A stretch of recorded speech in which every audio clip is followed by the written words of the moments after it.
So, for clarification, Maf, did you sleep with the ex-Shannon? Yes, I did. My head is scrambled, boy. Okay, so after this, how are we all feeling about chatting business right now?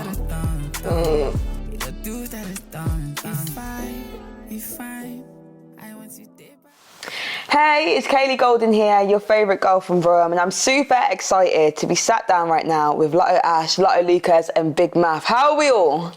Good, bro.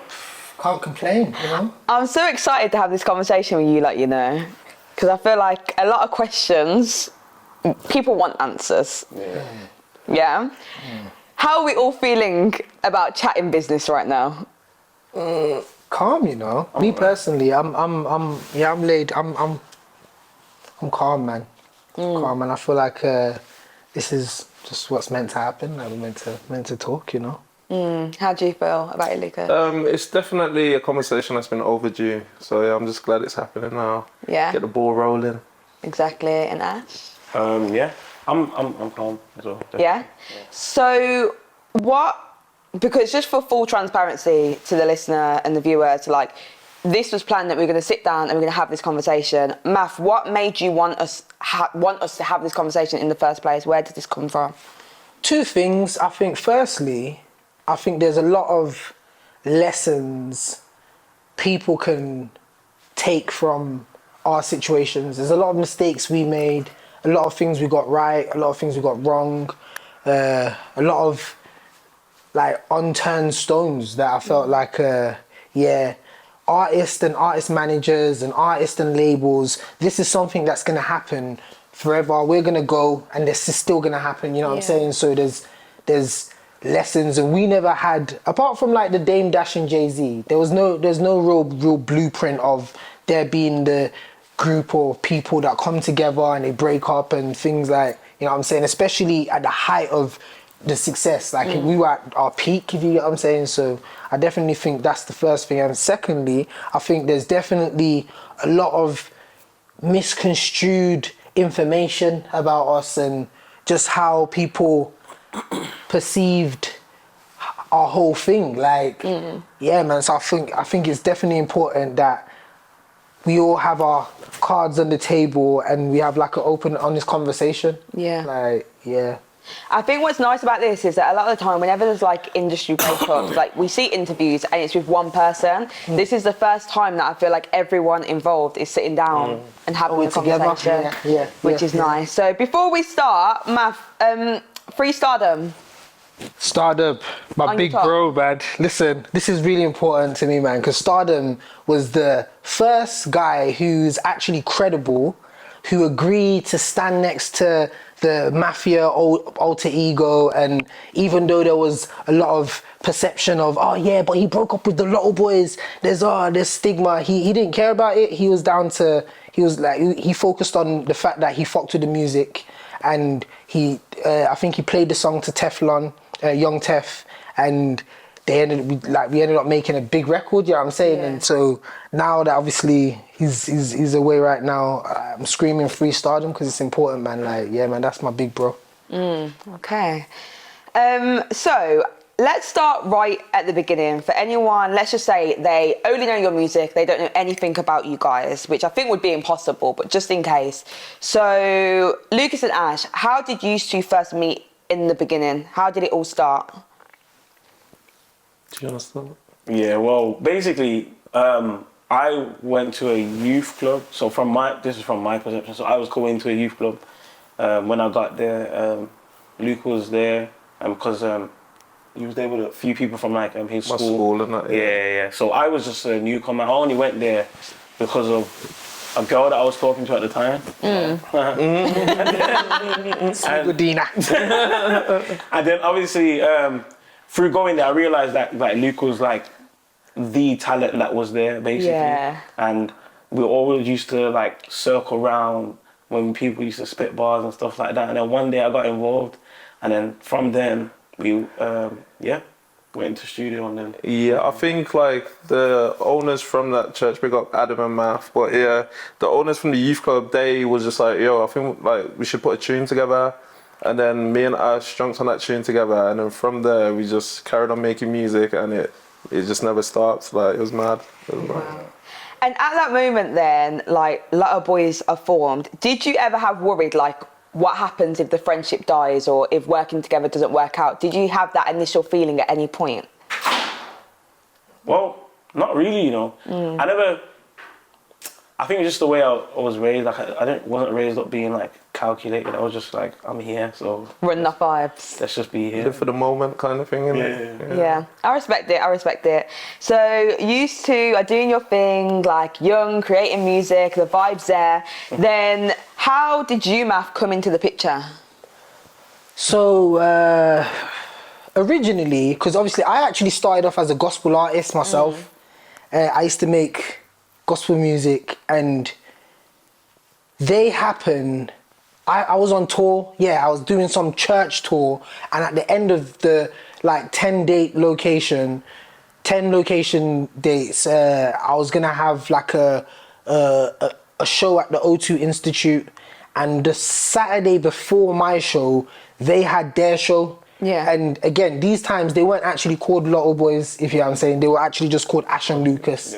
And they sold out their show, you know what I'm saying? And obviously the guy he was talking about, Adam Brooks and Matthew Brooks, the brothers from New Jerusalem Church, they know my older brother and older sister. So I think my older brother hooked me up with Matthew, who's a drummer.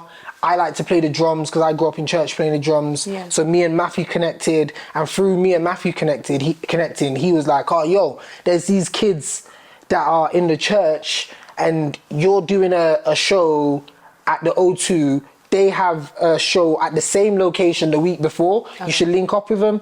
So he's brought me into the studio. I remember we've played a beat and we started freestyling. I was really shit, like, compared to them, like, what they were doing. I remember trying to spit, and Lucas looking at me like, brother, what is this nigga doing? Like, definitely gave me that, but obviously, and the energy weren't on no managerial energy at the time. It was more just, he's a gospel rapper, and we're artists doing our thing, okay, safe, if you know what I'm saying. Yeah. And then, I think, a year after that, it became a situation where I felt like I was being... a walking contradict, because I'm talking about being a gospel artist, but I still wanted to do things of the world, so we would call it, if you know what I'm saying. I wanted to have fun, so I just felt like I stepped away from being a gospel artist. I became a promoter, and then we linked back up 2 years later as them being the only Birmingham artists that would be on our shows. And at the time, we were bringing down a load of artists, Sneak Bo, Young'un, J Hoss, Mo Stacks. Big shows, like 20 artists on one night, and they would be the only Birmingham acts opening up. And that's where our relationship started to form, where I'm bringing something to the table that's useful to their career, and them starting to have respect and love for me as, oh, yo, this geezer who's doing his thing, he's trying his thing, he's making money, he don't need us, but he's giving us an opportunity. So that's where I would say we started to kind of fuck with each other. Okay, so that opportunity was you guys performing at the events, right? Mm-hmm. So when did that then change from, actually, I want to be behind the scenes and I want to manage you guys?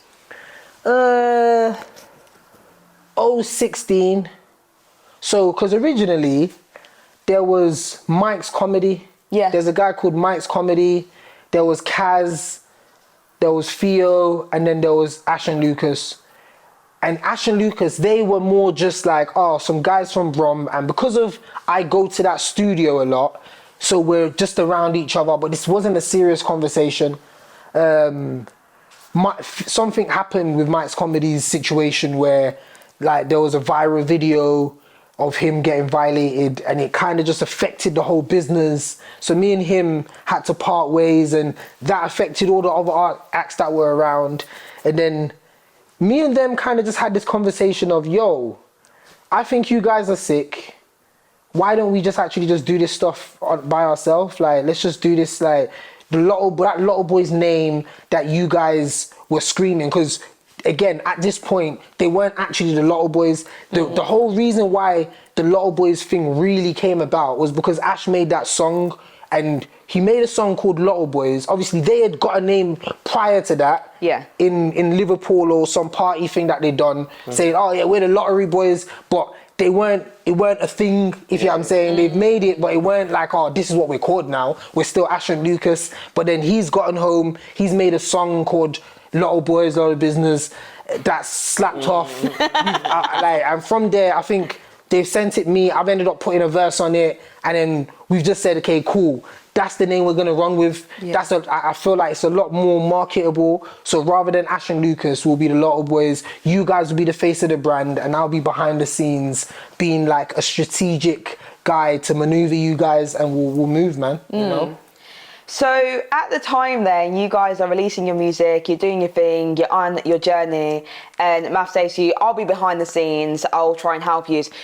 Where was your mindset at that point? Was you like, great, someone will do all the managerial stuff, or what was you thinking in that moment? I think it was just like, it was new to us, innit? Yeah. To see someone believe in us, like, it was a bit mad at the time, but I think it was just, it worked. Like, the formula definitely worked when we all come together. So, yeah, man, it was crazy. Okay, what about you, Ash? I think at the time when Maf was showing interest, obviously I'm not somebody that people show interest in. I'm quite boring. Don't say No pee. Nah, it's because obviously I won't put myself in any position where like I can be seen. I'm more like, I was background then, you get me? That's crazy to me though, because you're like Ash. Now? Yeah, okay, Before I wasn't that, I was just a you. Yeah, okay, I hear it. And I think at the time, seeing how much energy was being put into us, it felt strange. It was overwhelming, kind It of. was overwhelming, because I'm not used to that. Obviously, Adam and Matt did a lot, but like it wasn't like obviously they have their own lives. Things that they were running at the time. Like he kind of integrated us into his life, and and we integrated him into ours, and it was a lot, because I'm not used to that. Do you get me? It's just something I'm not used to. Okay, I hear that. And at that moment, Maf, did you know what you're doing? Be honest. Or was you just throwing the cards out like, let me help you guys, but you didn't actually have a clue? You know, literally, I'm not gonna lie to you. It's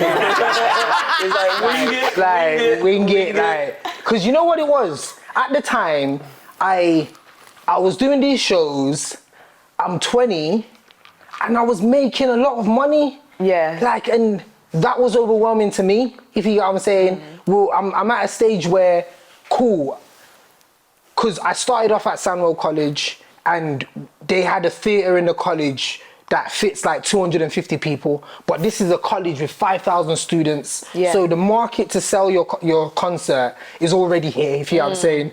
I started trying to use that opportunity to set shows in the college, and from there, year by year, it grew. We ended up leaving the college, going to Club Electric, and having big parties there where we'd sell out 2,000 students, 1,500. So I was making like 30,000 pounds as a 21-year-old, if you get what I'm saying. And at the time, it's like, okay, I know that nothing lasts forever. So I need to figure out something to invest this into that's gonna hopefully bring back rewards in the future. Yeah. And that's where it was like, okay, you know what, guys? You guys stop working. I remember Ash was working at Lacoste at the time. Lucas was... I was doing a lot of things. He was doing other things, electrics, like... Man of all trades. So he used to climb some big, massive buildings, them times, like... And I was like, okay, guys, you're gonna stop doing this. Even though the wages that I was paying them weren't no great money at the time, I think it was only like 3-4 bills a month or something like that. But it was like, okay, cool, stop working. I'm gonna pay you guys fully. Let's just focus on the music, if you get what I'm saying. And between us, we only actually had a managerial contract, if you get what I'm saying, which was like, and again, there was no legal advice. This was a managerial contract that I had gone on Google. I had printed off Google and sent them to sign. Like it was all just a mess. But in reality, we weren't even doing it on just no basis of contracts or it was just, this is love. Maf owns 30% of the company. We own 35% of this company each. Let's go. Like, let's set up this business together. Right now, we're the face of the company, and it's called Lotto Boy Records. But at some point, Lotto Boys aren't gonna be the ones popping. We're gonna have to bring in other acts, and when we're not the guys popping, there's other acts that are keeping the lights on, and we're still making bread. If you get what I'm saying, that was the plan at the time. So that was known from the beginning that it was always the intention to always work with other artists later down the line. Yeah. Okay. You actually, Nat, I think that came in later on. Yeah. Because originally it was just us and us owning this Lotto Boys brand between the three of us. Actually, between the four of us, there was Donald as well. But because of Donald was handling the money and only the money, he wasn't really part of no strategy. Yeah. So we felt like, okay, cool. What you bring to the table can be paid for, if you get what I'm saying. So his stake in the company ended up just becoming, you get paid a wage, if you get what I'm saying. And then the three of us ended up owning the stake because obviously I was more strategy and they were the face of the talent at the time. That's Lordy, by the way, because he's gonna kill you. Yeah. Lordy, big up Lordy. To be fair, I do think that moment in the UK, there was a lot of people just trying the thing, because a lot of people was blowing up. Like, it's just like Afro Swing was doing its thing, and a lot of managers was coming about, when really it was just people's friends just trying the thing. So you weren't the only ones, but I feel like that was happening a lot in London and in Birmingham. I feel like it was quite exciting to see, there's like a label coming out, or there's managers, or there's all these things. And then I'm not gonna lie, and then it went downhill, and it was just like, okay, what happened here? But we're gonna get more into that a little bit later on in the conversation. Maf, let's talk about the name and the alter ego situation with you, because you have a billion names. It's like Maf Dot, Big Maf. Even when I was coming there, I was thinking, what does he even want me to call him? Like, why go after that? What's going on? Okay, you know what, yeah? And thank you for asking that question, because I think a lot of the time, I think this is something that the UK just hasn't seen yet, if you know what I'm saying. Now, a person who's able to go into a pocket in his brain and become a different person, we don't have a lot of that in the UK. I know we've got it a lot in America. We've got an example is Nicki Minaj. She's got Roman, and she's got this and that. But obviously, for me, there is a part of me that still creates music and goes into a zone and is able to write music and make art music for other artists as well, if you get what I'm saying. Now, that person is totally different from the guy who would negotiate business, be behind the scenes on a person's project, and is also different from the person who's away from all of this stuff and is just at home burning a zoo playing UFC. So I guess Big Maf is the CEO of the label, here to sign artists, looking for new talent, here to create. We have the Mafia, who is this UK version of a kind of a DJ Khaled, but the difference is I actually have a sound myself, if you get what I'm saying, and my sound is never about me. It's always about who I'm standing next to and who I'm bringing together with my sound, if you get what I'm saying. For example, we put together the first ever record that I used to actually launch this whole alter ego, the Mafia, was Bromtown, where we brought together like 15 artists from Birmingham, which was difficult as fuck. Yeah, but obviously we brought 15 artists together, had all of them put a verse together, and we've put it out. And again, first record did really well, was received by the public, and from there I just understood that, okay, cool, this is a formula that can work. But again, I'm not trying to make me being an artist the focus, because from there I could have easily said, you know what, fuck everyone else, I want to be an artist now, I want to be the star of the show, and just keep trying to make big records until I get one. But in all honesty, that's not really what my passion is. My passion is finding artists and finding sounds, creating new movements and creating moments. Creating moments in the culture where it's like, remember that time when everyone was singing this and everyone was doing that. I think that's what really matters to me. So I feel like at certain times, I might want to go into a pocket and make a record for a person. There's multiple artists who have had big records, big hits, and have come here and we've made records for them. And there's certain times where it's like, okay, now we've made the record. Now I want to buy the record and I want to go into the labels and try and market this record and sell it off to one of the major guys, or actually just put it out for our distribution and put some bread behind it and put it out. You know what I'm saying? It's just a business move basically. So it is me being able to distinguish each persona without me cracking out basically. So as you mentioned just then as well, you was an artist as well yourself, in your own right. You was doing gospel before, even after the breakup, like you featured on tracks. In the height of LottoBoyzz, and be honest, did you feel jealousy or that you wish that you was like the third Lotto boy at the front of it all? That's a very good question. Very good question. You know what's so crazy? No. I'll be very real with you, no. Because I always felt the role I was here to play was different to them. Yeah. And you see, right before we broke up, we had a talent show that we were about to put together. In fact, that same talent show is where we met Lyco, who's now signed to the label from that talent show. Is called Prime Quest. That talent show would have kind of at the time distinguished my profile as a label guy, head label guy, Diddy UK. That's more what I was trying to be perceived as at the time. And making music was good, but I don't think I was okay being behind the scenes calling the shots, because I saw it as these are just one act, and no matter how big they get, there's always going to be downs. The roller coaster goes up and down. So I feel like then the strategy behind keeping the lights on in Lotto Boy Records is always going to be needed, if you get what I'm saying. My role is always going to be an important role, if you get what I'm saying. So I never felt like I needed to be in their shoes. Like, if anything, their success was my success. Yeah. If you get what I'm saying. Me succeeding is them succeeding. So yeah, that's like, I would say definitely never ever felt no sort of jealousy or anything like that. Because, yeah, man, they were like my little brothers at the time, you know? That's nice though. And I feel like at the time you did feel that family unit. And also I feel like you like brought Birmingham together as well. It was just a really sick time for the city. Especially Afrobeat, when that came out, wow, like what a time for the whole city. And you two are both from Caribbean heritage, right? Yeah. So what would you say to anyone that says, where does the Afro influence come from if you aren't actually from African descent?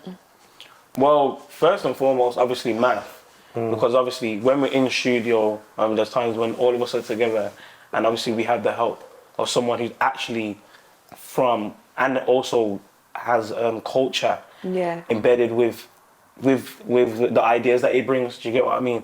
So obviously that's where it kind of come from mostly. We've also got friends that are from Africa. Obviously Lordy, he's from Nigeria as well. So I think that was for me, that was definitely what influenced it for me, because other than that, I haven't got any other knowledge. It's true. It's very true. It's very true. No, the sound is so good. And to be fair, I feel like, again, that moment in time for the UK, like Afro swing was at its top. Do you think that it could make a big comeback again? Make Afro swing great again? That's what I'm asking you. No, 100%. I feel like every genre has its moments where it comes in and then it dies out for a little and then it comes back with a vengeance. Like, I feel like it's just a cycle. Like, it's just a cycle. I hope it comes back. So then obviously you're blowing up, you've released a project, bookings, life is good. Did you feel like the weight of Birmingham, having to rep Birmingham at that point? Sort of, yeah. Only because when we will go to London, do you get what I mean? So in London, where I feel the weight there more than I felt it here. Do you get what I mean? Because now, okay, boom, Birmingham's out now. Oh, they're from Birmingham. Now when we land there, it's like, oh yeah, you guys from Birmingham? Don't mock the accent of Birmingham. Birmingham every minute, do you get me? So I realize the weight when I get there, but home's home, innit? Yeah. I don't really treating you differently, as per se. But like in London, I realised it. You know what I mean? So yeah. I feel I feel like we was kind of accepted in London before we was accepted in Birmingham. I feel like because London's kind of the capital, it takes for things to like blow there, and then like there's other cities follow kind of thing. But I feel like once London started showing love, Birmingham definitely got behind us and stood up for us though. So yeah. Why do you think that is? Do you think there's a reason why Birmingham can be a bit slow with supporting? Yeah, in a sense, yeah. But I feel like it's because London's where the scene's at, innit? Like, the music scene is, so I kind of understand why it works like that, in a sense. I hear it. I definitely hear that. Okay, so obviously you're going to London, you're doing your things are at its height. Did you expect to blow up like that? I didn't. Really? Man. The reason why I didn't know, I actually have a reason why I didn't. The reason why I didn't think we would have blown, because I don't know what blowing up is. Get me? There's no measure, there wasn't a measure for me to be like, okay, from here. Because I thought I blew when LottoBoyzz Anthem was doing great, and I said, yeah! I said, yeah! The amount of, what? If I didn't have courage to text before, I had it at that point. So I think it was like, okay, now we've reached here, what next and what next? And obviously that's the role that Maf was playing, because obviously he's a visionary, so he sees past what we see. The only thing I can see is studio. I'll be real. Like, if you know me, ask these like, Yeah, he's the that's me. Living. That's Stay in me. the studio. Don't bother me about nothing else. I'll stay here. You gotta get in food, you know. Partying? No, at studio. Serious? Yeah, he loves studio. Not even at the height of it though, when everyone's so gassed, it's party, party, party. You weren't. I think after a while, I tried to get involved in it, and that's where I started like feeling like, nah, this is a bit. It made me feel a bit shifty, like, nah, I'm not being true to myself. Do you get me? That's interesting. That's interesting. What about you, Lucas? Did you enjoy the party life at the time? Come on. Enjoyment? More than any of us. More than any of us. That face told it all anyway. I loved it still. I loved it. I can't lie. I think just embracing it, but like, I think it was just like trying to reap the benefits of the success kind of thing. Yeah. Like, definitely, like, because there's times when it's serious, like meetings after meetings and studio after studio, and then sometimes I just want to live it up, man. Just Yeah. live it up and enjoy, man. You know. So yeah. I know that's right. That's been Luke though. Because like from when you first met Luke used to have these parties. What do you used to call them? Magnum Fridays. Magnum Fridays. I feel like I heard about that, you know. You're out here, bro. You're out here, fam. Trust me. Party animal from day. From day. So what was your favourite moment then? I'm going to come to all three of you on this. Like your favourite moment that you think back of the height of LottoBoyzz. I'll come to you first, Ash. I think my favourite moment in the height of LottoBoyzz was coming back to Birmingham. I think I've said this on how many interviews, but coming back to Birmingham and being able to hear the song being sang back to you and think, this is actually home. I'm actually going to be walking amongst you people like a lot. And it felt good to let me know that there's been I could tell the difference from the first show to this show. And it just took me into like a deep thought, like, wow, things are actually happening, it's progressing. So that was like one of a time that I cherish in my heart. I can see it in your face as well. Yeah. It's just beautiful. It's beautiful. What about you, Lucas? I think it got real when we opened up. Was it for Nicki Minaj that time? Cardi B. Cardi B. Oh, Cardi B. Yeah. Imagine you got that wrong. Yeah, you mixed Nicki Minaj and Cardi B. Yeah. We opened up for Cardi With her B. up and that, she's gonna be on you. His name is Lucas, he lives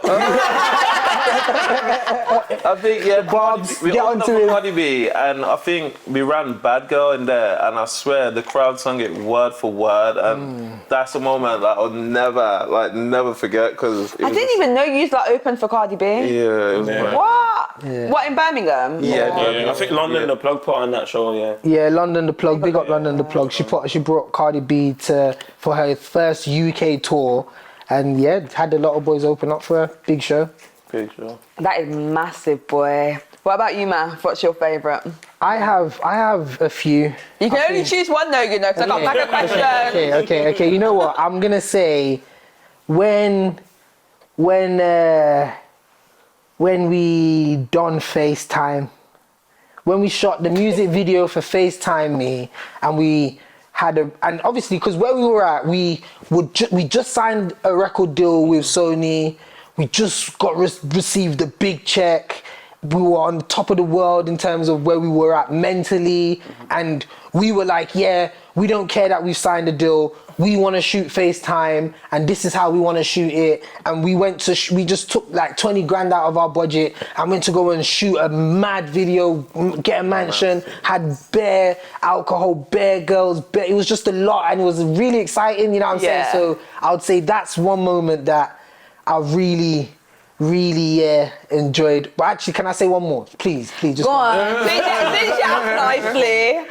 The time when we got called to perform at Notting Hill Carnival in 2017, and we ran No Done, and it went the fuck off. I can imagine. Like it was just. It was like the crowd, and obviously the crowd was just woo. It was a big crowd, and so that trumps FaceTime Me actually, because that was the big moment for me still. Wow, no, that sounds lit. You like was doing your thing, boy. No. So I know British people don't like talking money, but we're gonna do it because you just brought up figures. So when the money was coming in, did you like know what to do with it, or was it just like, I'm just gonna blow it, see what happens, enjoyment? How was it? You know what? I'm gonna say this. Things aren't always as they are perceived. Obviously, running a company like LottoBoyzz Records at the time, where you've got the artist, you've got the DJ, you've got the tour manager, you've got the security, you've got everything that brings this, that makes this ship run and makes this machine run. It is a lot, if you get what I'm saying. So rather than, and because it was a company and all three of us owned the company, I owned 30%, they owned 35 each. We saw it as, rather than as we get paid bread, we split the bread, and then now if you're broke, you're broke, and if you're broke, you're broke. I've still got my bread. What we're gonna do is we're gonna have all the money in the company and pay ourselves a wage until we get to a stage where the company has actually brought in millions, or we've signed our first big milli check. Then we can take a big dividends each, whether we want to go and use that for a yard or use that for whatever. But at the time, let's maintain the perception, maintain keeping this thing looking as bubbly as it can be, and have money in the company where anything we need to pay for as a company would get paid for. And that's where Lordy, his role came in, because he grew up with them in the ends, if you know what I'm saying, and he grew up with me in church, if you know what I'm saying. So he was a mutual friend between the two of us that we could both trust. And his family, his mom and dad, are like the parents of the company, if you know what I'm saying. If we ever had a problem, we would call them. They would be the people to kind of settle any differences, and even like if it's Christmas, we would all go over there for some food sometimes, you know what I'm saying. So, and Donald is trustworthy, you know what I'm saying. Like he's not the type to see a penny and get excited. So we opened up the business account in his name, and we were running it, and in all honesty, again, we didn't know what we were doing, because having him open up a business account as a sole trader, and then we're running our finances through his through that business and through that account, but we're registered online as a company. The business all just wasn't right, if you know what I'm saying. And this was due to lack of experience, lack of knowledge, lack of understanding on what we're doing. We were just actually organic, just going through it and trying to win, if you get what I'm saying. That was my perception, but I don't know like you guys' perception on the money thing. Not the look of reassurance. Nah. It's not even a thing like that. But I understand. Like what Maf said, it really hit the nail on the head. Like we was just trying to balance out business expenses and stuff like that. There was a lot going on. We had to maintain the look. There was big cars involved. There was tour buses involved. Like it was a lot still. So things do add up as well. I'm the worst person to ask this question. Reason being, as I said, like I'm just free flow. Whatever. Sure, yeah, we'll spend it all. That's fine. Yeah, nah, that was Ash. Ash was more. If this is what it is, let's go. Like, like I'm not really here to argue. As long as that's what it is with all of us, it's not a matter of you're getting paid 10 grand and we're getting paid 3 grand. It's as long as I can see that it's fair and Donald's in charge of the bread. Like, I have no question. Like, that was Ash's energy, in all honesty. Did you not sit down with an accountant at the time to like figure out what the best way is to do it company-wise? Now, we were in the process of transitioning from handling our money ourselves and doing our stuff ourselves to actually getting a professional accountant, which when we ended up splitting up, that ended up happening and they ended up getting in with the accountants anyway, but we were in the process of making that transition right before we broke up. So I guess if we had spent probably 2-3 more months together, we would have probably patterned up the business module that we were working with, if you get what I'm saying. Because in all honesty, the business module is what it bit me in the back, like bit me in the bum, because that was not the smartest move to make, especially when I'm not one of the face of the brand. And the role could be perceived as a very replaceable role, if you get what I'm saying. So yeah, definitely a lot of lessons learned from it. And then Ash and Lucas, let's just say, so things are blowing up, everyone expecting you guys to be money men because of that's what everyone assumes of artists, that they're making loads of money, and you're on a wage. How was that then, knowing that you might not have in your bank what people think that you have, and people think designer, all these things? How was that deep down at the time?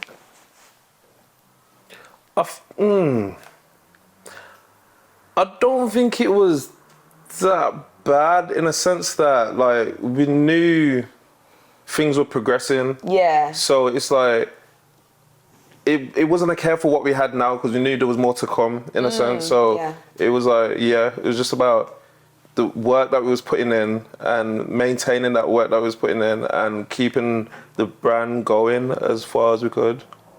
Yeah, 100%. I think for me, at the time when, are we saying at the time when things were... Yeah, so things are high, people are expecting, I don't know, family, friends, partners or whatever, that you've got loads and you might not actually have that in your own bank at that point. I was okay until like I started seeing that family had high expectations of me, because I automatically now become the breadwinner of the family. Yeah. Because no one before me has done anything like this. Yeah.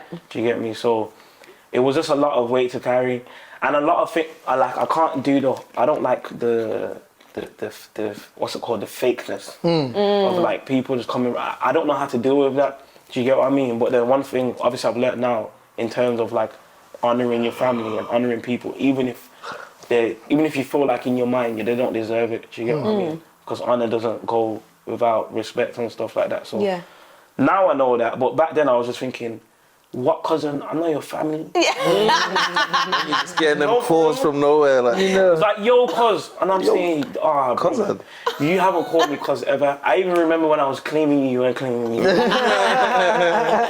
But all of those things have like they've blew over now. So, yeah. That's how I felt at the time. No, I can imagine, because bare people coming out the woodworks and all of a sudden, who even are you? Random DMs and that, like, yo, your cousin, you know, from where? From where, please? Right, so obviously things are at the height then, you start doing your thing. Just straight up, what happened? What led to the breakup? Anyone can answer, but what happened? I think you lot should go first before I give my perception of what it was. I think you lot should... Let me talk about it. Yeah, go ahead. Well, at the time, I'll give you the rundown of the run-in for me. So I'm just talking from my point. Yeah. So we've dropped Bim Bam, and Bim Bam hasn't done what I thought it would have done. Now, subconsciously now, my mind is now on alert. Because remember, I've gone from a person who don't really care about things to now I'm alert. Yeah. So then I'm finding out loads of things, and that was the danger, because now I've created a space that any information can come in and it will look like the truth to me, because I don't actually know what's going on. That's why, like, now I'm very much involved in my life. I'm so sorry. This is just that I have to be involved. There's nothing. If there's anything that will miss me, I'll be shocked. But it's just because of, like, that's the lesson that I learned from it. So then now we've carried on anyway. Then at the time, we was traveling back from London. I think it was me, Luke, and who was it? It was in the van. It was a few of us, but Maf wasn't there. Do you get me? Now all of a sudden the conversation started in the front of the van. Now my ears have now. Bear in mind I'm alert now. My ears are now open, and I'm thinking, oh. So when you say what conversation started, in front of the van. What conversation started? Sorry. The conversation that started was like, oh guys, I've been speaking to a couple of accountants and lawyers, and they're saying that that's not how things should be done. They're saying that something dodgy is going on. Now the way they've relayed it, now we know what was actually going on for us, but then now the space of this is a credible person coming to now tell, in where we was, coming to now tell us that things are now not how it's supposed to be. So I'm like, huh? But because of Bim Bam not doing so well, subconsciously they've got this whole big space of, oh, is that the truth then? Yeah. Anyhow, we've got back. The conversation wasn't that in depth. I've then hit gym. It was me, Lukey, and like two of our friends and one other person who was standing there. And I was like, so then another conversation sparked up, because we were just talking about how things are going anyway. Yeah. And then that same conversation came back. And then what birthed from that was, now we're in a room where the visionary's not there. So obviously the person who actually can answer these questions are not there to answer these questions. Yeah. But there's 4 people, probably 3 people with ulterior motives, but then there's me and Luke that are standing there like, raw, is this what's going on? Yeah. Everybody has their own mindset. I can't answer for anyone's, you know what I mean? But at that time I was thinking, wait, I'm getting robbed. Now that was my mindset. Not that we was getting robbed, because if you actually check the stuff, we wasn't actually getting robbed. But at the time, I'm like, nah. And I've come from a place where I'm very quick to react to things. You get what I mean? So I was quick to react. I'm like, nah, I'm steady in that now. Yeah. Nah, I'm upset. I still tried to be calm, but I was still upset. Yeah. I don't know if you want to jump in before. No, carry on. Oh yeah. So the things then, we've now built up this whole thing of, okay, now something ain't right. Do you get me? Now there's this awkward thing going on. Energy. Like it feels like there's a little divide in the camp, kind of. Yeah. It was just a bit weird, and I think it took me a bit of a while to kind of get a grasp of the whole conversations that were being had, because I don't know, man, like Maf was our brother, like it was nothing more than that, like he was bro, like that, like anytime I needed anything, the person to call out Maf, like that's who I turned to with everything. So for the conversations in the camp to be now going against it, I was just a bit like, nah, man, like this is weird, but I don't know, like is what we're being told the truth? Like I don't, like it was a bit weird still. So from that point then, like it's like, oh, what's going on? What happened after that? Well, after that, I think I went back home, but this is my personal situation of why I went back home had nothing to do with anyone. Oh, okay. This was my own personal experience, and obviously we'll tell about that later. Anyhow, I ended up going back home. Now, what that done to the camp was, okay, you gone back home. Do you get what I mean? Yeah. Segregation. So there's a segregation going on, and it's already now being awkward because the conversation was still stirring. Do you get what I mean? Not from us. Yeah. But it was still stirring around us when Maf wasn't there. Yeah. Do you get what I'm saying? Yeah, So yeah. every single time there was no one to answer the questions. Yeah. Just a build up of stuff. Now I've now sat back into my mode, and when I get like that, I just don't care. And the reason, not why I do that, but the reason at the time was because I'm like, I don't understand it. I'm not even gonna try and understand it. Whatever. That's coping mechanism, I guess. Yeah, coping mechanism, definitely. And how long was you away then? In terms of after that, Yeah, you said you went back home. because we was living together at the time, so I went back home. Oh, Do okay. you get what I mean? Yeah. But it had nothing to do with what was going on. It had everything to do with my own sex experience, which is probably the strangest experience I've ever witnessed in my life. So. But also, as human beings as well, it's quite a lot that you like are working together, like doing business together, like living together. Like that's already a lot as human beings anyway to be around. So at some point there would have been some kind of tension formed, like that's normal. 100. So what about you, Lucas, then? So after a bit of tension, how did you deal with it at that point? I think like we had kind of probably like 2 cars at the time, so I'd probably be out a lot and then come home when it's late, and then it's just a straight to bed thing, and then so there was like I started having weird dreams and that, like it was mad, and then I think we just came to the conclusion that we was just gonna,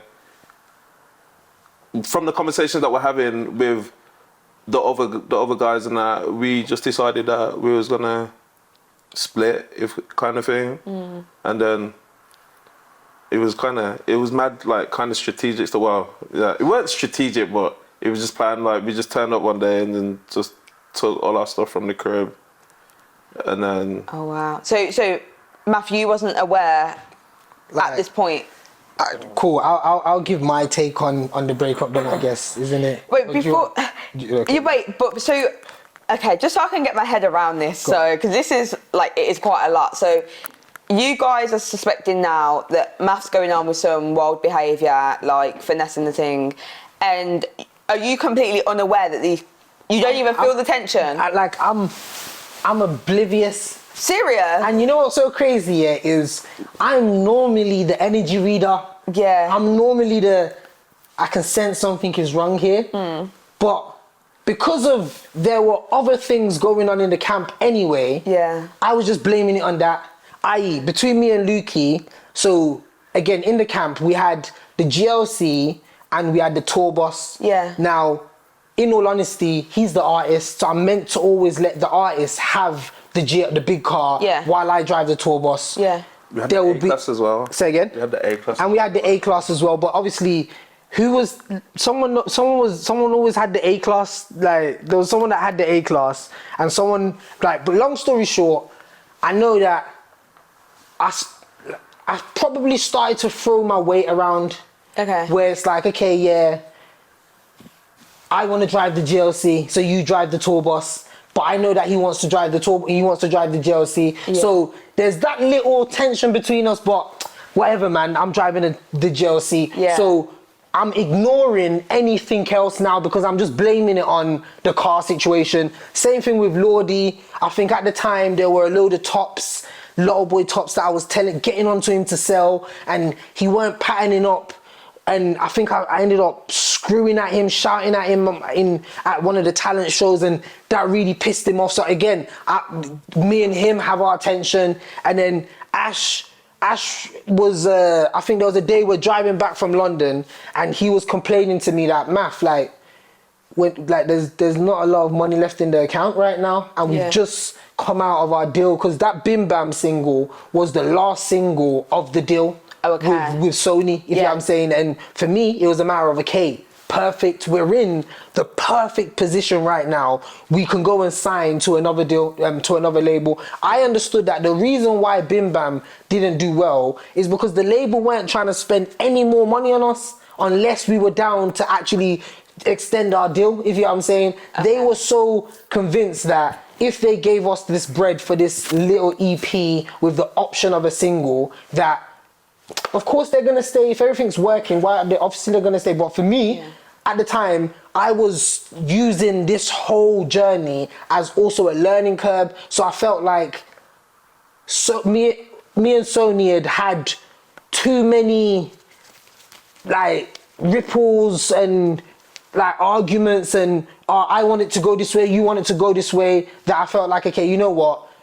For the sake of the business, we need a fresh team to start now. So we're going to go and get that £1 million deal from somewhere else. In all honesty, if we had asked 30 for that mill at the time then, he probably would have given it to us, if you know what I'm saying. Why didn't you ask? Because I felt like we needed a fresh team and they were hot. Like, so there's like, the power's in our hand, if you know what I'm saying. I felt like we're about to go back on the market and start to make everyone chase us again, if you know what I'm saying. So I was confident and I was not worried about the fact that there's less than 10 grand left in the account. But to them, it's like, bro, like, we took in 100 grand, there's less than 10 grand left now, and it's been 6 months. Like, what are we gonna do for the next 6 months? Like, yeah, like but in reality, I'm getting £3 grand a month, they're getting £3 grand a month, we're paying the tour manager a bag 5 a month, we're paying this guy £1 grand a month, this security like, everything's, our monthly expenditure is like £15,000 every month, you know what I'm saying? Yeah. So, if we were when we took that 100k in, if we had split it as 35 bags each and I took 30 bags, we would have been left in a worse situation, in my opinion, because everyone would have gone on a spending spree. And now, okay, well, this month we've got to pay our expenditures, so everyone put in money to pay expenditures. It's like, huh? Like, as an artist, I've got paid this 35 for me. Why do I want to be putting bread back into a like? I saw how it wouldn't make sense, if you get what I'm saying. Okay. So I felt like the best formula would have been what we were doing. But in all honesty, that was the shittest formula. And I wouldn't advise anyone to do the same thing, if you get what I'm saying. Yeah. So just for full transparency, so with the label then, like, this is the last single. Did you even have conversations with other labels first, or was you completely just taking the risk and hoping for the best when you left? Yeah, just taking the risk, hoping for the... But again, because of they were hot, and we've got singles, we've got a catalogue, and we've just stepped out of this deal, and it's not like we got dropped, we walked out of the deal. Yeah. I understood where we stood, if you know what I'm saying. I understood that it's not going to be hard for us to get a deal again, if you get what I'm saying. Yeah. So let's just maneuver. And at the time, like I said earlier on, I had the talent show going on, if you get what I'm saying. So it was a matter of, cool, let's take a step at a time. We've got the LottoBoyzz tour happening in April. We're going to do this talent show in March. And by June, July, we'll walk into something else, man. Don't worry, we're going to be millionaires this year. That was my mindset. But again, their artists and all of them other conversations that were being had around them, and then now they're looking into the bank account and there's 10 grand left. Yeah. I can see how the panic would make them start cracking out. Yeah, you know what I'm saying? But in all honesty, I guess the fairest thing could have been me being able to defend myself anytime the conversations were happening. You know what I'm saying? Because the guy he was saying started the conversation, the plumber. Now, for me, I call him the plumber because where we're at right now, we're in 2023. Yeah. We've been through whatever's gone on, and we're in an industry where you're either going to sink or swim. Yeah.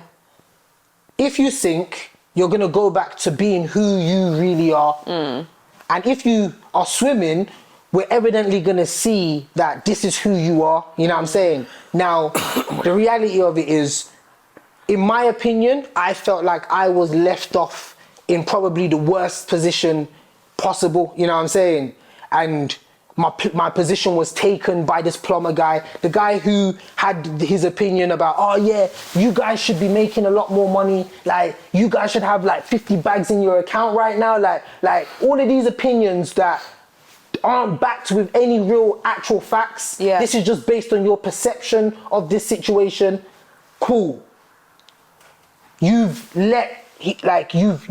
used your, like, I would kind of say it's a manipulative thing, you know what I'm saying, to kind of get into the heads of them and use their biggest fears against them, if you know what I'm saying, like, oh, you're not going to be popping no more, you're not going to have no more money, you're going to be broke, he's just going to slap off, look at him now, he's doing a talent show, how is he paying for this talent show?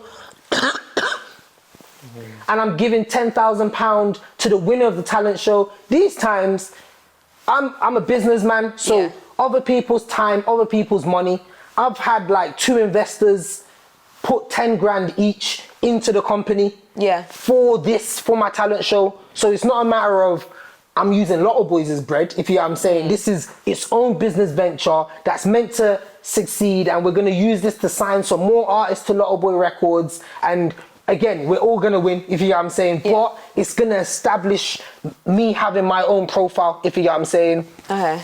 Now, this was part of what this guy used, like, oh yeah, now he's doing a talent show, he's gonna have his own profile, you guys are just gonna be left off. So I could see how all of these things would be getting into these guys' heads, if you know what I'm saying. But in reality, it weren't that, if you know what I'm saying. And he used the tactics, my position got taken off me, and they ended up going to sign another deal. Like, they ended up taking like £500,000 into the company once I had left. I got paid a £20,000 settlement for all the work I had done. I got paid 20 grand, you know what I'm saying? And out of that 20 grand, I had to give 6 grand for my lawyer for legal fees, you know what I'm saying? They've gone to sign £500,000.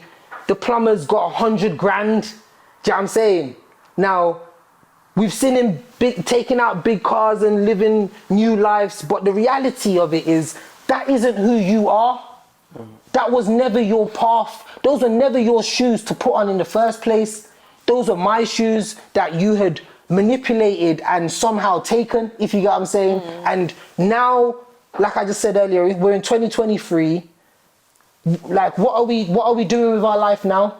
What are we chasing? I'm still chasing that same dream, that same goal I had in 2017. I'm still on the same shit. We're in here right now. This is what would have been LottoBoy Records. It's now Royal Records, you know what I'm saying? I'm still on the same shit.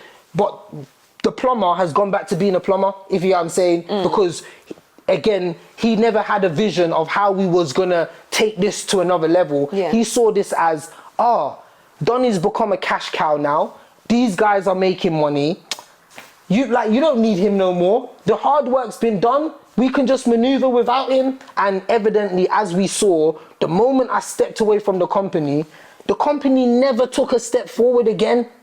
This company never, like, guys, am I chatting shit though? Like, tell me if I'm saying anything wrong here.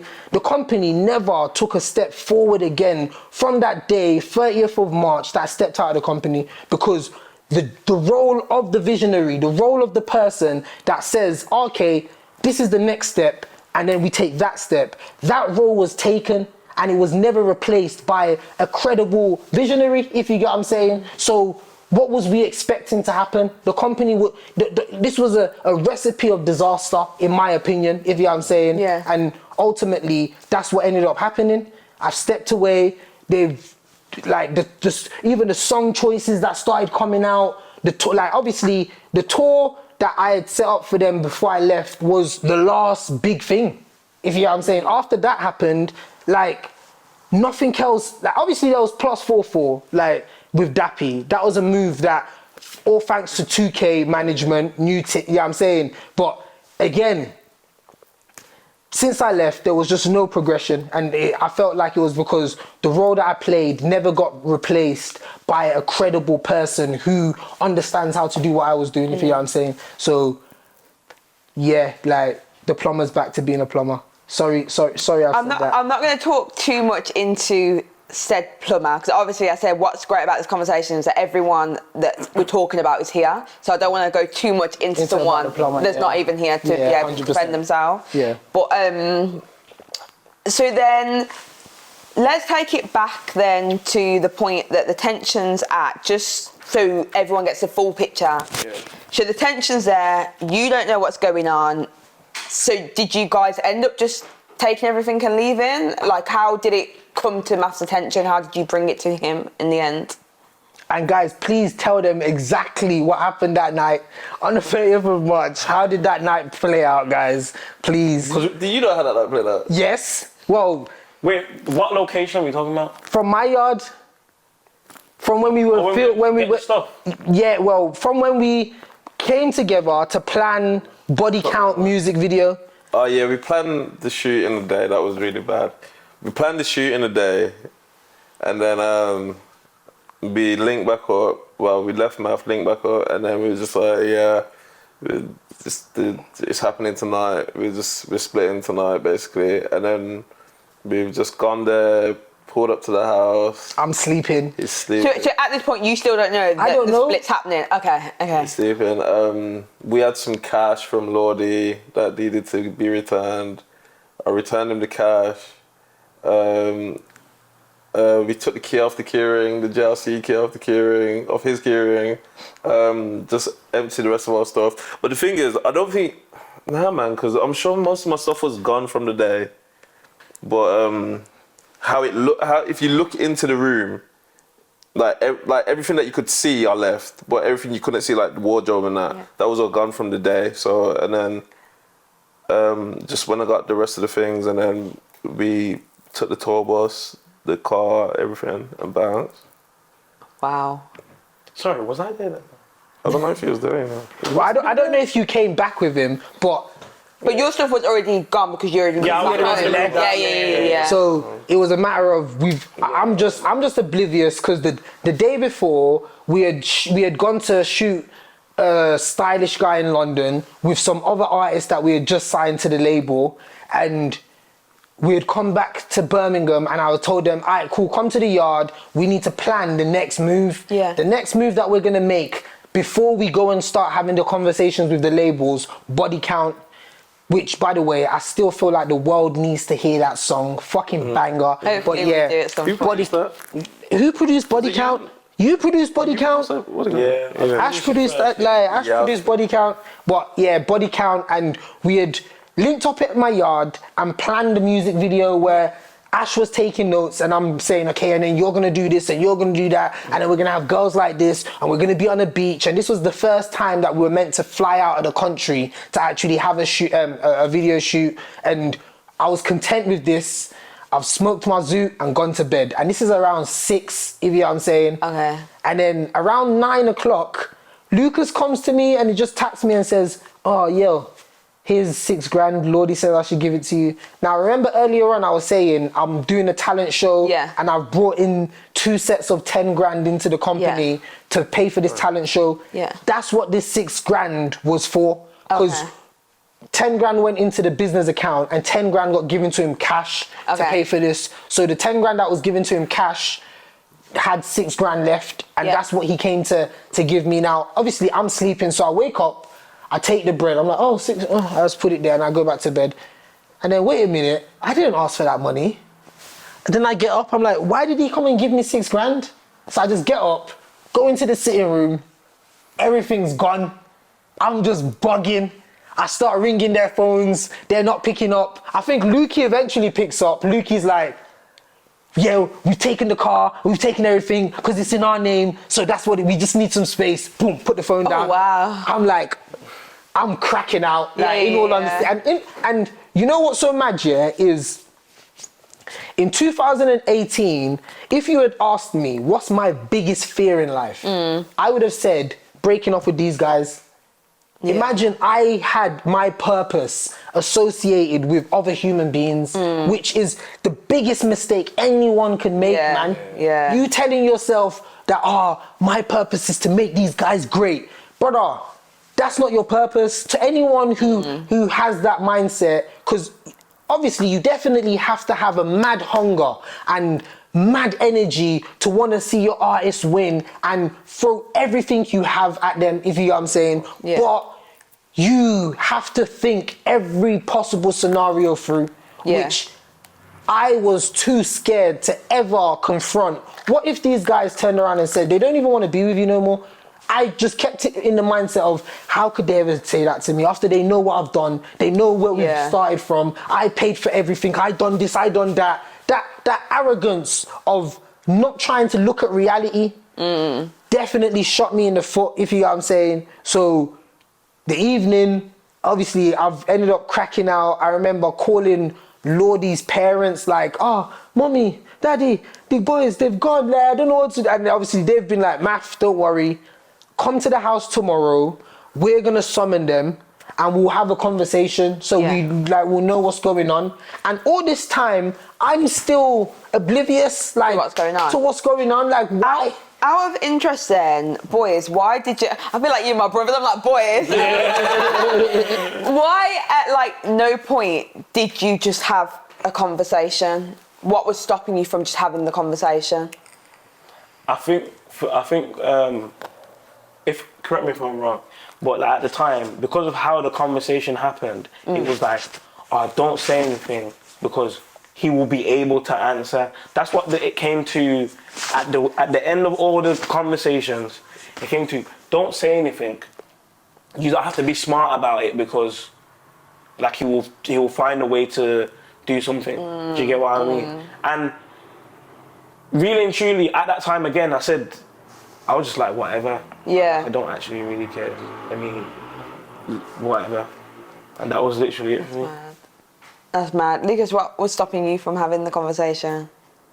That's true, actually, Lucas. Why didn't we have that conversation? Because me and you were actually a lot closer. Yeah, like at the time it was definitely closer because Ash bounced on us and you know what I'm saying? You said problems, peace. I don't know. I feel like it kind of took them longer to get to me. Like it didn't just happen straight away. I feel like it was like the more the conversations happened and the more pressure was being put on us, kind of thing. Like, and then I don't know. I think it's just because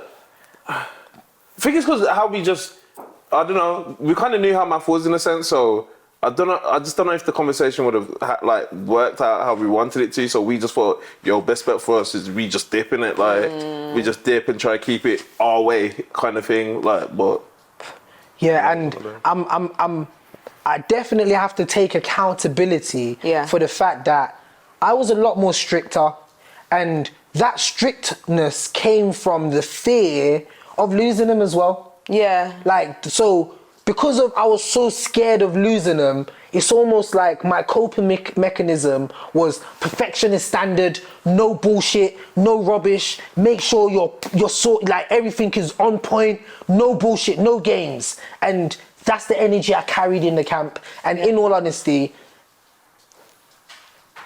maybe it was good because it was the discipline that kept everything in line and made sure we actually achieved what we achieved within 3 singles, if you get what I'm saying. That discipline of, oh shit, I need to be here. There's times where I remember screwing at them and then they'll go into the studio and come out with a fucking banger. Yeah. And like, but that, like, now that I look back at things, definitely the wrong way to have handled situations because it just made their voice mute.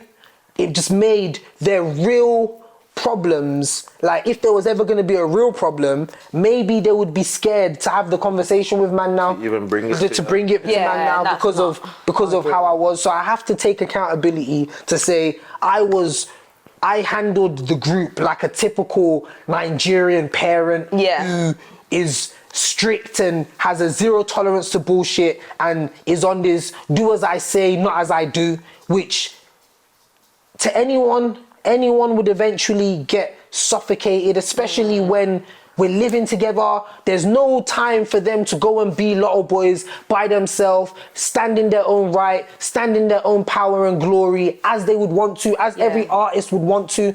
We're constantly together and there's constantly a higher authority making sure that everything is so.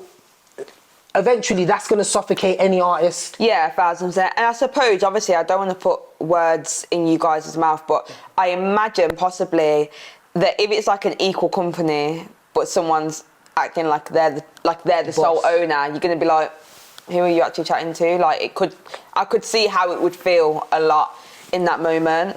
So did the conversation then happen at Lordy's mum and dad's house? Yeah. And how's that? That conversation was more of a, what's going on, guys? Because at this point, I was defeated. Yeah.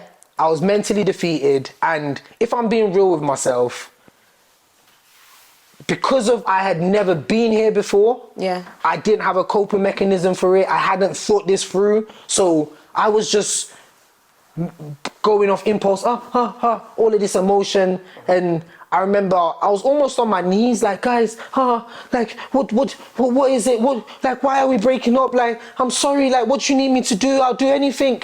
And it's almost like these guys never seen me so vulnerable.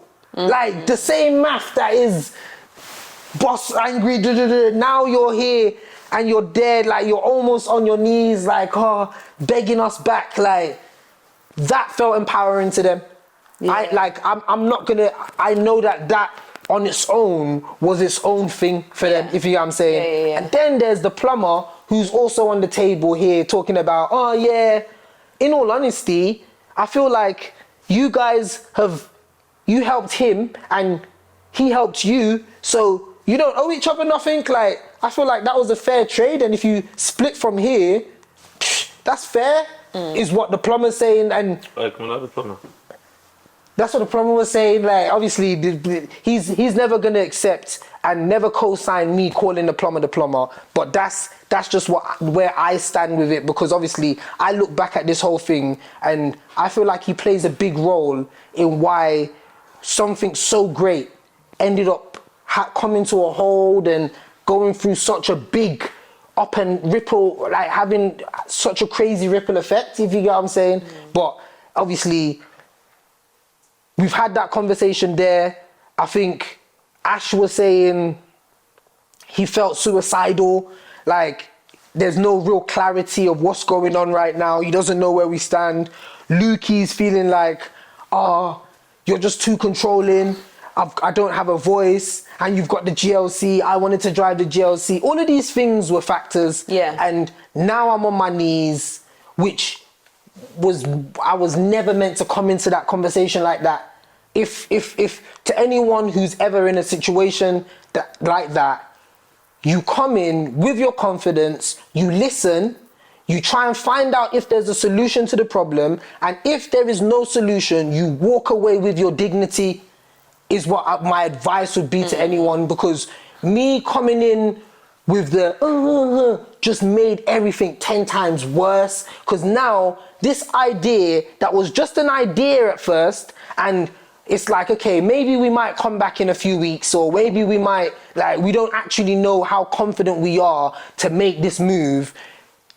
They've ended up leaving this meeting with the confidence of, yeah, mate, he's defeated, he's on his knees, like, he needs us clearly, like, yeah, like, fuck this guy. Yeah, and that's where we were, like, from there. So you end up leaving the company, like, and then you guys then signed after. They went back to the Sony deal. Yeah. Okay. So... Wait though, didn't you try to say I was crying at that meeting? I'm sure he said I cried at this meeting, you know, at Lord. You was crying? No, I was not crying, bro. Ash, please, bro. Ash, did he not cry? Bro. Was he not saying, it's okay to cry, you know? No, it's not even a thing like that. It's okay to cry, I know that, but I don't remember, I don't Ash, recall me crying. how do you remember that night? This is where I enter that phase of, guys, it is what I want. I see it now. You know what I mean? I was like, yo, bro, whatever. If you wanted to cry, cry. If you didn't want to cry, don't cry. I feel like I remember there being tears, but maybe that's just my perception of how I want to remember the situation. Maybe there was a breeze. You know. But I really feel like there was the crying of, we're broken. No, I feel like I don't have a voice no more. I feel like I remember that, but... Sorry for interrupting. No, it's cool. So then you guys went and did another deal with Sony, and then you was off doing your thing.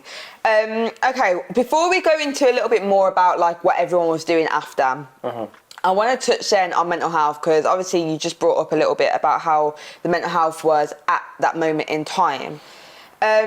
So I'm going to come to you, Ash, first. How do you feel like everything, working with a label, this commotion happening with you guys, how did it affect your mental health personally? My mental health was bad from a long time ago and I didn't realise. Oh, really? Yeah. I when I look back, I can realise it in the places where I quickly snap at things. Yeah. You know, like just tantrums, emotional tantrums. I had a lot of those. Yeah. And I was just quick to just do stuff. I'm like, yeah, is that what it is? I'm angry now. I'm angry. And I didn't realise that as I was growing up, it got worse from like trauma from a young age. I didn't know it was trauma until I went to therapy, 2 years ago, whatever. But my mental health wasn't in it wasn't in a good place. That's why, as Maf said, because I did go into the meeting, and at that point I was like, well, obviously I've been suicidal. Yeah. Do you know what I mean? I think it was more of a place where I was like, I just want everyone to know, like, because at that time I was like, I don't really like, everyone gets there, but I'm just like, I don't really like Earth. Yeah. You know what I mean? And I'm just like, this is just too much stress and what, and I was never taught how to manage stress or that stress is normal. So at this point, I'm seeing stress. I'm saying, oh my goodness, this is not for me. Yeah. I'm ready to just leave. But then I saw the world as being a stressful place. So I was like, that's how bad my mental health was, that I run from everything that gets stressful. And I'm like, well, I want to run from the earth. Like, it wasn't just that. So at the excuse me. So at the time, my mental health was like deteriorated. But then I felt like I had a role to play now. This false role of, come on, keep going. At the same time, I wasn't good. So then I had to try and put some sort of mask on at some point. Yeah. In some way, but yeah, it didn't work anyway. Yeah. Also, first of all, big up therapy, because For real. it is like the best thing anyone can do. How did you then start to overcome depression and dealing with bad mental health? How did you get through it? Well, I went to my first therapy session on just a whim. Yeah. Really, because I was like, well, I've tried everything I possibly can. And then after a while, I got into a relationship and I realized that my mental health was affecting my relationship. Yeah. And then they was like, yo, nah, you need therapy. They said you need to get help. And obviously because of how much I wanted to stay in the relationship, I went. Do you get what I mean? I value that relationship a lot, so I went. And as I went there, it was me speaking. And as I'm speaking, I find it crazy because I'm speaking and I'm starting to understand, and I'm like, what is my issue that I just don't speak? But I feel like a lot of men just don't speak. We've been always taught, yo, my guy, just be quiet, shush, hold it down for the gang, you get it? Do you know what I mean? So I was used to not speaking, and at the point of me speaking, I started hearing myself. I'm like, what the heck? A lot of things are bad and the way I think of things, and then when it came to the time of me doing the talk, but I actually went to a camp. So I didn't even tell anyone this, but I went to like a camp, like a very sturdy, strong 12 days of get down to the root of it. This is what you're doing the next day, this is what you're doing. And I was like, I need to do this because I'm like, now I'm affecting people that I really enjoy being with. I'm affecting my family. I'm also affecting, and one of my biggest things, my little brother, I was also affecting my little brother in a bad way. Because I realized one time I was driving and he said to him, and I just switched on someone because they cut me in it, but the way I switched was abnormal. Yeah. And he was like, he's like, why are you always angry, man? And he looked so disappointed. Yo, it cut me. Yeah. You get me? So when... That's real. Yeah, it caught me deep, and I was like, why? And I didn't know how to answer him. Because I'm like, well, I don't even know what that is, my guy. Do you get me? So therapy really, it helped me to have emotional understanding. There's nothing wrong with emotion, it's just how you understand them. So it's like having an IQ around emotion. Okay, I feel like this because of... Yeah. Do you get my... And once you know that, it's like, how do you deal with it? Because once you know where it's coming from, has nothing to do with your brain, it has everything to do with the trauma. Yeah. Do you get what I mean? So, yeah. 1000%. Thank you for being so open No problem. and vulnerable. And it's so important because, as you said, guys don't talk all the time. And I feel like for the longest time, especially black men as well, it was always, yeah, be quiet, don't talk. And now people like yourself being open to talk about it, hopefully it will normalise stuff. Yeah. Lucas, what about you then? How was it for you? If you're okay talking about it. I'm definitely okay talking about it, but it's just like, it was proper, I think it was like really deep at the time, like, especially the whole breakup with Maf, like, it felt like I had lost a brother in a sense. Yeah. So it's like I'm now mourning the loss, and I didn't even understand what it was at the time, but now that I'm past it, I can see what it was. But it's like the realness of money doesn't buy happiness, because we signed the next deal, money's there, and I'm just home, car's outside, I'm like got everything set, and I'm just home, like, Yeah. and I just don't know what's wrong with me. My boy Div Dav's around, he's just like, bro, why didn't you go out? And I'm just like, I don't want to go out, like I don't feel to, like I was moving like emotionless, and like I was bottling up a lot of things at the time, but yeah, it was just a very, very mad time for me, and it was really sad. It was actually really sad. But yeah, also further down into the line with the label, I think the label offered me therapy as well. So the label ended up paying for therapy for me. So I went. Did you tell them then that this is how you was feeling? Or did they recognise it? I think they recognised it, and I think like they definitely recognised it. There was definitely a big change in me, because it's like I'm going from like very low moods to being very high, to then very high moods, Yeah. and being erratic and not being able to control what I'm doing and stuff like that. So yeah, I'm actually diagnosed bipolar now, and yeah, I just had to find like coping mechanisms to help me like settle into it. Because I think like the one thing about mental health is we're very in denial, and we like, even if we're told something, it's just like we shrug it off like, nah, that's not me. That's not me. Like, even if a doctor's telling you, it's like, nah, that's not me. Like, what are you telling me? Like, I know I'm different, but that's not me. Yeah. But I think one thing with mental health, you just kind of got to accept it and just take it on board, and understand it's just a part of you. So I feel like that's where my growth has now come from, accepting that. But at the time, it was just actually like a roller coaster, like mad roller coaster. No, it sounds like a lot was going on. So in terms of, and if at any point you think I don't want to talk about it, just say, Kaylee, shut up, and I will shut up. But so then the label's giving you therapy. How did you come to your diagnosis with bipolar? Was that through the therapy? Through the therapy. Should I go there? Through the therapy, and then because of my high intents of being erratic, I was then considered like a danger to myself, so I ended up getting sectioned. So it's like being sectioned for like 2 weeks at the time, but then they was able to diagnose me with what was actually wrong at the time, if you get what I'm saying.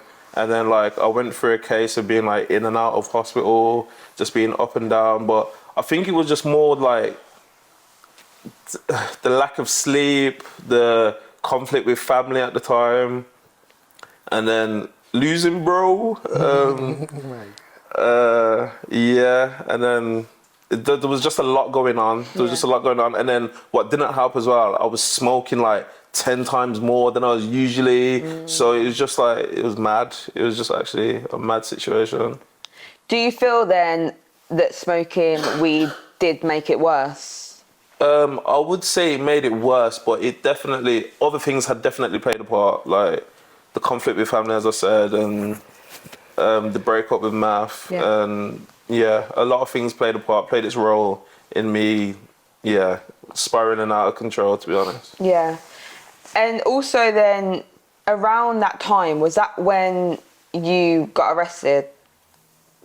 Got arrested. Because there's apparently a whole mad commotion that happened.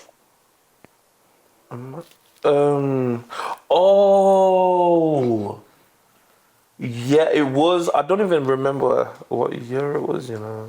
Oh, 20? Oh, 20. 20, yeah. Is it 20? Oh, 1920. It Oh, would be 1920. Yeah, there was all, like, I was just going at it with my family, and then I ended up, like, my brother was drawing me out, and I ended up coming down to the house, having a fight with my brother and my older brothers and stuff like that, and then, yeah, I was... And by the way, all this time, I am I'm like the excuse for everything that's going wrong with him.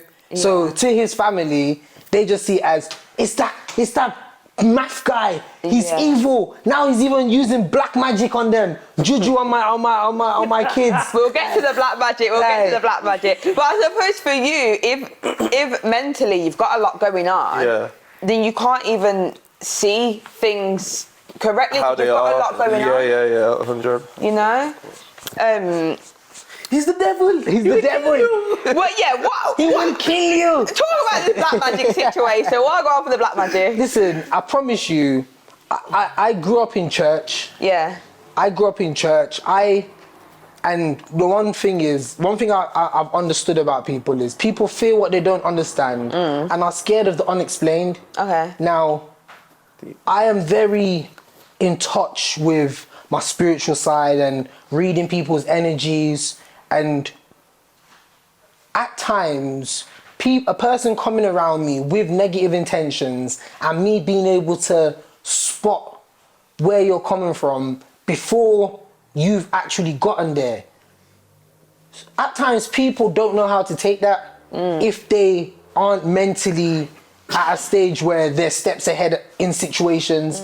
And I would say people started to perceive me as something I'm not now, and I just became the excuse for anything and everything that would go wrong with anyone, if you know what I'm saying. So I would definitely say I'm gonna put a fucking hole on that cap of our black magic, and because the reality of it is I'm a Christian. Yeah. There is no, for me, there is no one above God. Me. There is no like giving me spit and that, but yeah, there is no one above God to me, if you know what I'm saying. Yeah. And like my purpose, everything that I go through, I put God ahead of everything. Like me chasing what I'm chasing now, like my goals, my aspirations. Like I know that there is a higher power above me that is even permitting me to be making these moves, because there's no way on earth God has taken me through all of the trials and tribulations that he's done. As a 9-year-old stubborn, naughty kid who had been kicked out of 5 primary schools, so I get shipped to Africa. I'm living in the hood, in the ghetto in Nigeria for 8 years of my life, to then coming back into the UK. I had lost my accent, lost everything about me. I got it back within a year. I can talk properly. I'm back in. I'm cool again. And like, then I'm doing events. Now I'm making big money. And now I'm signing up. Like, God did not take me through all of that to just end it at here, if you know what I'm saying. Like, so definitely anyone and everyone who has a perception of me as some juju guy, like, just get that shit out of your head, man. So to 100% confirm, you are not doing no black magic? I'm not no judge guy, man. I am not no judge guy, 110%. So at that time then, I'm just going to be real with you. You had a bad reputation. A lot of people did think that you was like this. Do you know, like when you hear like a bad American managers that have been finessing their people the whole time? That's what people did think of you at the time, and that's coming from me as an outsider. Yeah. How did that affect your mental health at the time? Because that must have been a lot. I'll be real with you. Again, me just knowing that God has a bigger plan and bigger purpose for me is the sole thing that I kept as my energy to keep going. Yeah. Because there was definitely times where it was too much for me. Yeah. Like, imagine this fucking dickhead geezer, sorry to even call him that. Notes, I'm gonna say this. Imagine, off the back of me breaking up with these guys, this is a guy in the peak of his career.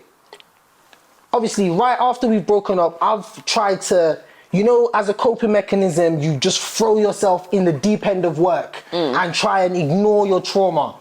That was me. So I've straight away, the little change I've had, obviously, Gambini and Wavy Gang were the artists that were meant to be signed to Lotto Boy Records. Yeah. So off the back of us breaking up, I've just swooped them and said, guys, don't worry, fuck Lotto Boy Records, we're doing it with me, let's just go. And Gambini, I remember we had done Stylish Guy, that had worked. So off the back of this breakup, I've quickly tried to do like a, not even a cheat code, but just track like a fast track with Gambini and pay for like a big feature. Now, tell me why Not3s has used his influence to ring this artist that I've paid for a big verse off, telling Donny, brother, anything I can do with my power, I'm going to use to block this guy. Do not do that song with him. Off the back of, I heard he robbed my friends Ash and Lucas. Now, we're both Nigerian brothers, bro. Like, I have never, ever, ever done you no bad. Anytime we've seen each other at gigs or shows, it's always been love and respect, or so we'll call it, this fake industry love. But now, you ain't even giving it an opportunity to hear my side of the story or understand what's really going on between me and these guys. But you were quick to use your influence and your power to block another brother who's trying to win. And at the time, the guy who, I'm not even gonna say his name, I'm not gonna say the rapper's name because he's my brethren, and as a real nigga, he told man that this is why he can't do the song. On the day of the video, on the day, like we had already done the song, I'd paid him like 5 bags for this tune, and the audio was like GRM Daily were meant to shoot the video. On the day of the video, he gives me the call of, bro, this is the phone call I've just received off Not3s. Man can't even do the song no more. But you know what? Out of respect to our friendship, I'm gonna give you your 5 grand back. Yeah. And because he could have done the industry thing, which is, oh bro, sorry, I can't even make it today. Oh, let's reschedule and reschedule, and just ghost me eventually and take my bread, and you know what I'm saying? But as a real nigga, he said, bro, like, this is fuckery, because this year, 2018, Donny's biggest song was with Not3s. Yeah. So it's almost like he felt like, I kind of owe you, like, we might end up getting another song in, like, if I'm weighing up my relationships, this is a better person to keep happy. And you know how they say you avoid the misfortunate. Like, I was classed as the misfortunate at that time there. So it made sense why, yo, they've told him this and he's gonna stick to it. So I'm not gonna lie, it was depressing. It got to a stage where, yo, yeah, man, it was, I was smoking a lot of weed to try and calm me down. I was just in a very dark place because it felt like everywhere I turned to try and make a move, I've got this perception of me that ain't even true. Like, imagine I'm getting told I've robbed guys when, where is the money to rob?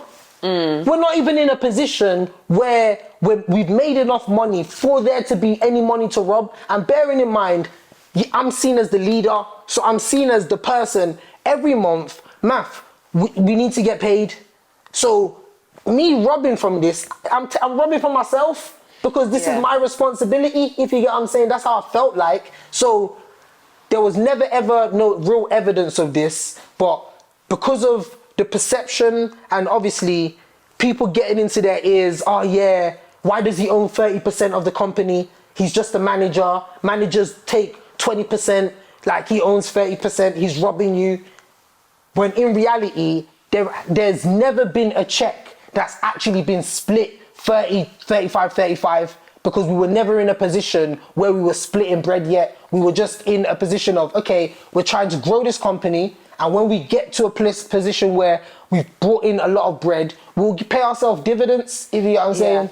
Okay, so there's a few different things I want to dissect from what you said, but first, can I just completely confirm then? So everyone's done their research, everyone's happy that Maf wasn't robbing us? Yeah. Just to confirm.